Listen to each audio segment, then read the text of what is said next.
எல்லாருக்கும் வணக்கம். நான் இன்றைக்கு கதைக்க போகிறது பிஇ ரேஷியோண்டா என்னண்டு. பிஇ ரேஷியோவை என்னென்னு சொல்லாமண்டா, ஒரு ஸ்டொக்கின் இந்தியன் கரண்ட் ப்ரைஸுக்கும் அந்த ஸ்டொக்கால் ஏர்ன் பண்ணுற ப்ரைஸுக்குமான வீதத்தை தான் பிஇ ரேஷியோன்னு சொல்லுவாங்க. இது ஒரு இண்டிகேட்டராக யூஸ் பண்ணப்படுது பெரும்பாலும் இந்த ஷேர் மார்க்கெட்டில். அதாவது இந்த ஷேர் ஓவர் வேல்யூவில் இருக்கா இல்லாட்டி அண்டர் வேல்யூவில் இருக்கான்ட்டு டிசைட் பண்ணுறதுக்கு தான் இதை யூஸ் பண்ணுறாங்க. இப்போ எக்ஸாம்பிளை பார்த்தா ஒரு ஷேர் இன்றைக்கு ட்ரேட் ஆகிற ப்ரைஸ் 100 ரூபா, அந்த கம்பெனியின் ஏர்னிங் பெர் ஷேர் 10 ரூபாண்டா பிஇ ரேஷியோ 10 ரூபா. இதுக்கு அர்த்தம் என்னென்னா, நாங்கள் 10 ரூபா கொடுத்து 1 ரூபா ஏர்ன் பண்ணுறோம். இல்லாட்டி இப்படி பார்க்கலாம், என்னென்னா இந்த கம்பெனி சீராக இதே விதத்தில் ஏர்னிங் பெர் ஷேர் இருந்தால் 10 வருஷத்தில் நாங்கள் போட்ட காசு டபுள் ஆகும், 20 ரூபா ஆகும்.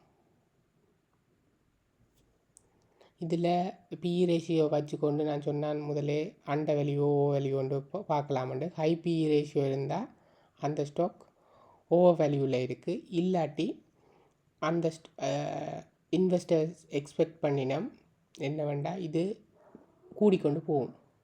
இப்போ இன்றைக்கு எக்ஸாம்பிளுக்கு இன்றைக்கு 10 ரூபா, இந்த இயருக்கு 10 ரூபா ஏர்ன் பண்ணால் அடுத்த இயர் 20 ரூபா ஆடும்.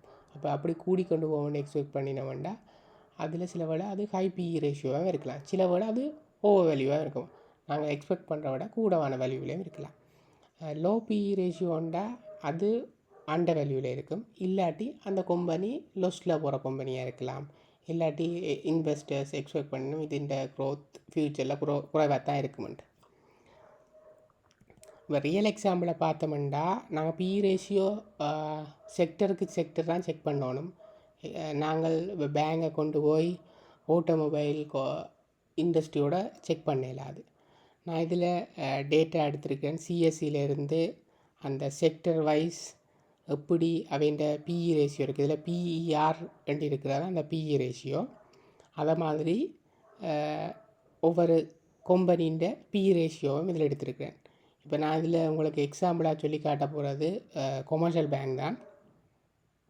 இங்கே போய் பார்த்தீங்கன்னா இந்த பேங்கின் பிஇ ரேஷியோ எவ்வளோ இருக்குது, 4.2 இருக்குது. இப்போ நாங்கள் கொமர்ஷியல் பேங்கின் ஷேர்ஸை பார்த்தோம்னா அவைண்ட நான் ஓட்டிங் ஷேருன்ற பிஇ ரேஷியோ 3.1 இருக்குது, அவைண்ட ஓட்டிங் ஷேர் 3.86 இருக்குது. இப்போ அவைக்கு அவன் ப்ரைஸ் என்னென்னு வர இன்றைக்கு 110 ரூபாவில் இந்த கிழமை இப்போ லாஸ்ட் டேட் 110 ரூபாவுக்கு ட்ரேட் ஆகிருக்கு. அவன் ஒரு வருஷத்தில் அவையில் ஏர்ன் பண்ணுறது 35 ரூபா. அப்போ 3.1 மடங்காக இருக்குது.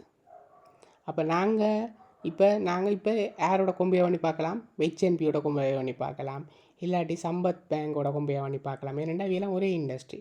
இப்போ சம்பத் பேங்கோட பார்த்தோம்னா இதில் சம்பத் பேங்க் என்ன இருக்குது, 4.22 இருக்குது, அவை 4.54 இருக்குது. இது ஓவர் வேல்யூட்டாக இருக்குது. இப்போ கொமர்ஷியல் பேங்கை பார்த்தோம்னா இது 4.22 இருக்குது, இது 3.10 இருக்குது. அப்போ இது அண்டர் வேல்யூட்டாக இருக்கும். ஆனால் சில வேளை நாங்கள் இப்படி சொல்ல இல்லாது, இப்போ கொமர்ஷியல் பேங்க் தான் நல்ல பேங்க், சம்பத் பேங்கை விட கொமர்ஷியல் நல்ல பேங்குன்னு அப்படி கதைக்கலாது. ஏனெண்டா சில வேளை இப்போ இவன்ட க்ரோயிங் ரேட்டை விட சம்பத்தின் பேங்கின் க்ரோயிங் ரேட் கூடவே இருக்கும். அப்போ ஃப்யூச்சரில் 24 ரூபாவாக இருக்கிறது ஃப்யூச்சரில் அடுத்த இயர் 40 ரூபா வருமெண்டா சில வேளை பிஇ ரேஷியோ இதை விட ஃப்யூச்சருக்கு குறைஞ்சி கொண்டு போகும். அதான் ஃபார்வர்ட் பிஇ ரேஷியோன்னு சொல்லுவாங்க. அப்போ இப்படி பிஇ ரேஷியோ வச்சு நாங்கள் எங்கட ஷேர்ஸ் அண்டர் வேல்யூவில் இருக்கா ஓவர் வேல்யூவில் இருக்கான்னு பார்த்துக்கொள்ளலாம்.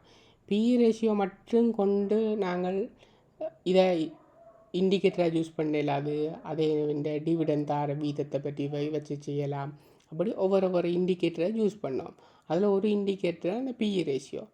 அப்போ நாங்கள் இதை யூஸ் பண்ணி எங்களோட ஷேர்ஸை என்ன மாதிரி இருக்குது, நல்ல ஷேராவா இதாக இருக்குது, அந்த கம்பெனி ஓகேயா, இந்த அண்டர் வேல்யூ ஓவர் வேல்யூவான்னு செக் பண்ணி கொள்ளலாம்.